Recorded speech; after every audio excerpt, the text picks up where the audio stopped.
Hey, everybody. I hope you all are having a great TED. I've learned a lot here. There's a ton of creativity and a lot of interesting things going on.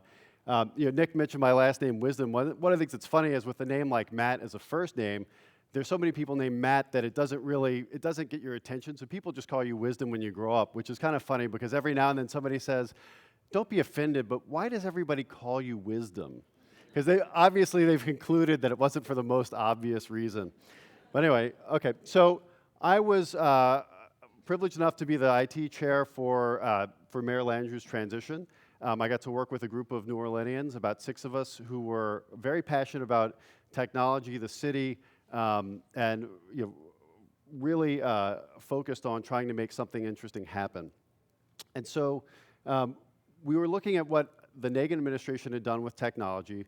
Now, for a lot of people, they saw, the Nagin administration talked about technology as the solution to a lot of New Orleans' problems.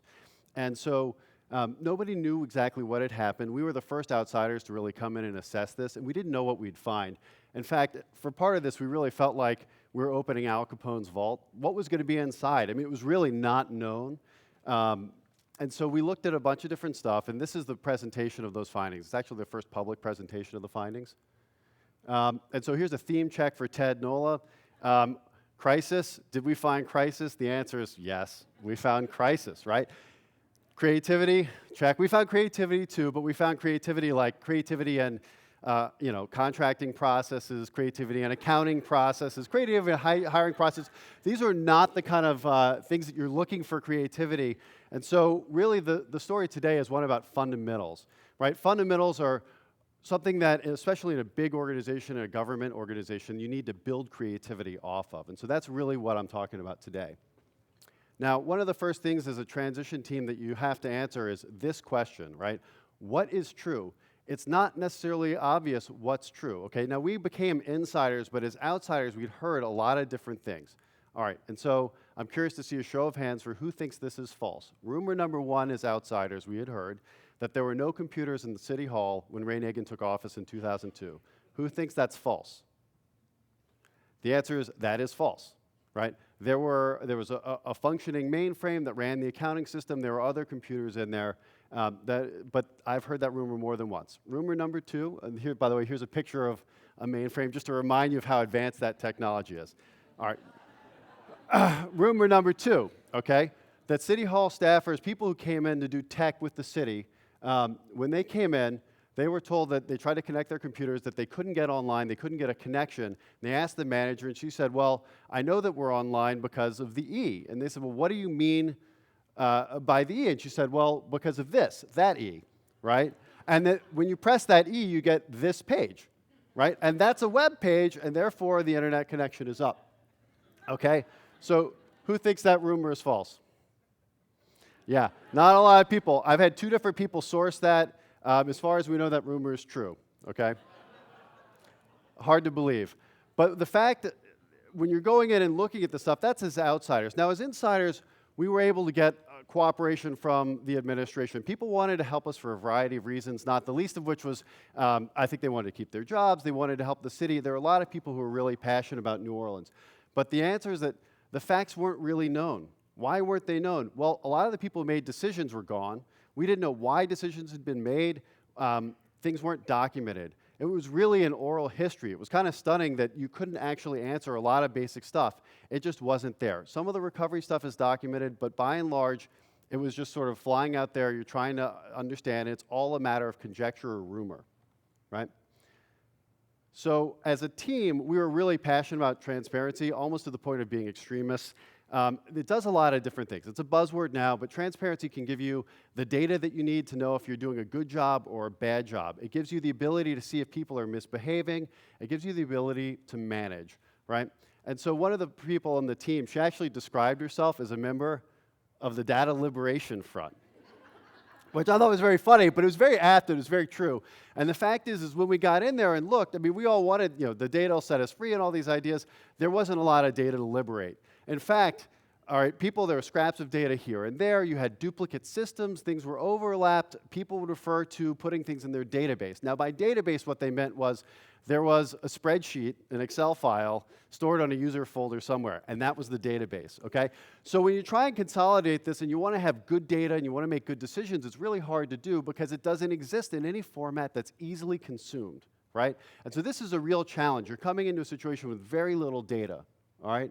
So we asked the team, the Mayor's Office of Technology, what is success? And the answers we got out of that were they basically didn't know. They don't have any performance metrics at all about what would be success as an operation, right?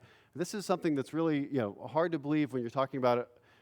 Right now, it's, I think, about 40 people. It's in the City Hall's over 1,000 people, so it's hard to believe that there isn't a clear definition of success. What's the vision for technology for the city? The fact is there was no vision for technology other than really just keeping the systems from falling down, right?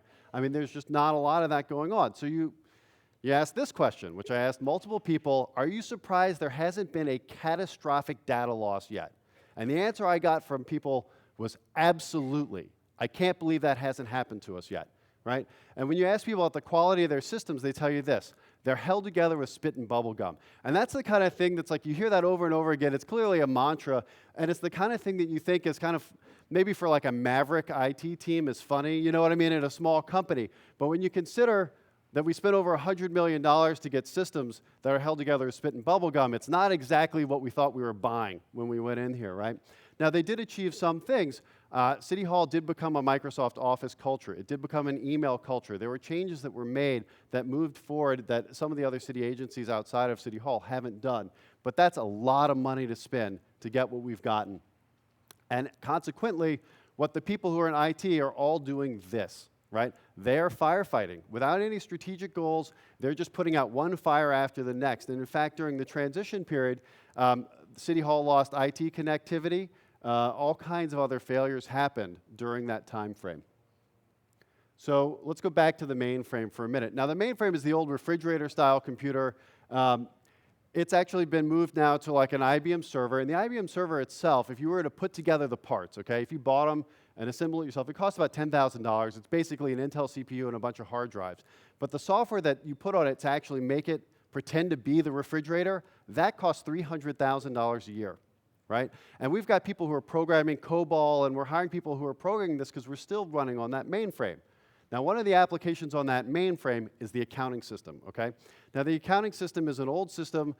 This is the one that the recovery is mostly running through, more than $1 billion. Now, we tried to migrate that accounting system as a city. We tried to migrate to Microsoft Great Plains, the Dynamics, and that failed in that migration. So now we have 2 accounting systems for the price of 4, okay?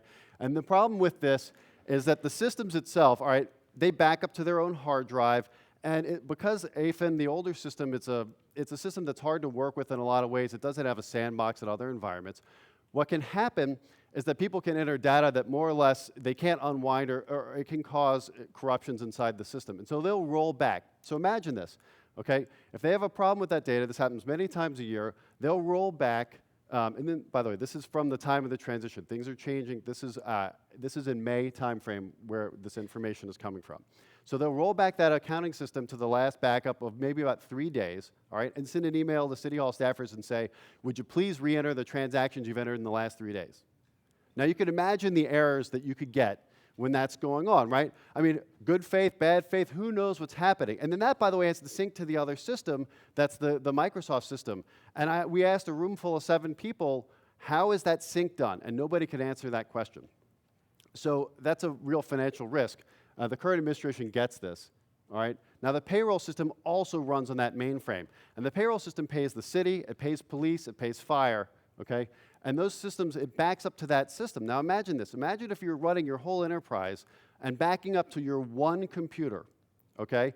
Occasionally the backup's off on a file system somewhere, but if that computer goes down, if it loses 2 hard drives in that server, it's going to take down the payroll system, the accounting system, all kinds of stuff, right? Now, the current administration actually has a backup server, and they're deploying it in Baton Rouge to have some more redundancy here. But imagine that. Okay, so if that system goes down, then you have to rebuild it. The only problem is they're missing something really important, which are the install CDs. At the time of the transition, nobody could find the install CDs. Imagine if you had to install, Microsoft DOS version 2 point whatever running on Office. Nobody knew where they were, right? So this is a really serious amount of risk. It's not the kind of thing that you want in what should be a stable organization, all right? Now let's talk about the crime cameras. This is one of the most public projects for the technology group. And so we spent $7 million on this, right? Contracts went to friends, all kinds of different things happened. There's a number of indictments floating around. All right, but we'll move past that. Let's talk about the technology for a little bit. Now, the way the crime cameras work is that they communicate in series, okay? They're not a mesh where they can all communicate to each other. They communicate in series. So if you break that chain, everything on the other side of the chain goes offline, all right? And then at some point, somebody built a building, and that took a bunch of crime cameras offline. So there's a famous quote, which was, "We repaired the crime cameras, they're just not working." Right? And I don't know if you all saw that quote, but the thing is the individual cameras could work, but the network didn't work, right? The network has failed, and so you just have all these crime cameras, they're not really doing the job. Now, all right. Now, when you think about how that data is being sent out, what I had in mind, I knew this wasn't the case, but what I had prayed was that you have all these hundreds of cameras, and that there's some crime center, and there's a wall of monitors, right? And there's a team of crime fighters who are all watching, waiting for an evildoer, and they're going to intercede, right? They're going to call in the data, and they're going to do something, it's all going to happen, right? It couldn't be farther from the truth, though. They're feeding to a hard drive, okay? They're feeding to a hard drive. Nobody watches these, all right? Now, in each district, one police person was assigned to be able to pull the footage if there was a crime, all right? But so now think about this, okay? If there's a crime, what would have to happen is then somebody writes the police report. Now, at the time of the transition, 70% of police reports were manually written, okay? So then that needs to be data entered. It needs to flow through the system. Now, at some point, that request needs to get to the district, and it actually needs to allow the officer to pull that footage. So how long do they have to do that? Well, those cameras overwrite each other. They overwrite the data in 48 hours, okay? So when you ask this question, which is, how many trials have we used this crime camera data in? And the answer is, no, one. One trial. And I think they got a conviction, $7 million, okay? Now, these were invented to solve a very real problem, which is we have witnesses that wouldn't testify. And the idea was we're going to solve the crime problem and the witness problem by creating unimpeachable witnesses that'll be there to testify. But the fact is that they're not there to testify. They checked out, right? The cameras aren't there. The data's not there. And fundamentally, we missed the whole process end to end. We didn't get it right. You have to work with everybody and understand what needs to happen. And in fact, at the time that they did this, there wasn't even great evidence that crime cameras actually had an impact on crime, right? For a lot of different reasons. So that's, I think, a real lesson in the fundamentals. Now let's talk about 311. Now, not everybody necessarily understands what 311 is for. 911 is the number you call if you've got an emergency situation, right? Your house is on fire, there's a crime, somebody's sick, you call that. It's a one-stop shopping for an emergency. 311 is a best practice. It's a way for citizens to engage with the city government. If you need to find a playground, if you need to report graffiti or a pothole or something, you could call 311 and you could actually tell that to the city. And the idea is that it'll flow all the way and it'll get taken care of and you'll get a response, all right? So Boston, and we had the CIOs of Boston, the CIO of Boston came down and visited with us, CIO of Tampa, the people who wrote this application. This is an iPhone app, all right? And on this iPhone app, you see you can actually take a picture of the graffiti, you can mark it up. The next thing that happens is then it GPS codes where the photo is, okay? And then they send you a response, which says your graffiti's been removed. You get that back. Imagine that, okay? And if you look at iTunes reviews, so you can all see it. This app is called Boston Citizens Connect. And people say things like this, right? They did 2 incidents, they were fixed in the same day. People are stunned because they reported a pothole and the next day it was fixed. They're like, my God, we have the pothole fixed the next day. I mean, I'm not sure if we can do it. What's the over-under on a pothole here? Is it 6 months? Or is it 6 years? I mean, I don't know. And I don't think anybody could tell you. And I think, so, all right. Now, this is the cherry, okay, on top. This app is the cherry on top of a sundae that's after a full meat and potato serving of fundamentals, all right? You don't just build an iPhone app and solve the fact that you can't fix a pothole, right? It doesn't work like that. Now, New Orleans bought the same core system. It's called Login, right? We bought it. We have it. I mean, we have the pieces that they have in Boston. And this is where it is right now. It's sitting on a shelf. It's been decommissioned. For budget reasons and other reasons, 311 was shut down at the end of 2009. It's no longer in operation. The staffers were dispersed into different departments, right? It's not running, but it's a best practice. It's something that's helpful. It's something that we need as a city, okay? Now, we told Mitch Landrieu, we talked about Gov 2.0. Gov 2.0 is this great idea about engaging the citizens. It's a citizen-involved kind of government. It's great in a lot of ways. We said, look, we can't have Gov 2.0 because we don't have Gov 1.0. We have to get Gov 1.0 fixed before we get to Gov 2.0. We're just not there yet, okay? And so part of the recommendations were that IT and technology need to serve our needs, the citizens' needs, and the people we elected, and the people that they're getting to help fix the things we need. It's not for IT folks to come up with neat ideas and push that down to us. We're coming up with creative ideas, and the creativity that you see in the room is something that will flourish if the city's got our back. If the city gets its stuff together, then we can be more creative, and the city will be more creative. And so when you see that if you get the fundamentals right, we'll get the creative right. All of these problems, incidentally, are all textbook problems. We're not the only city with them. Other cities have them. There are textbook solutions. This was the feedback we got from the other CIOs, and I think we're going to have some great results over the next several years. So that's my talk. I hope everybody's having a great TED. Thank you very much.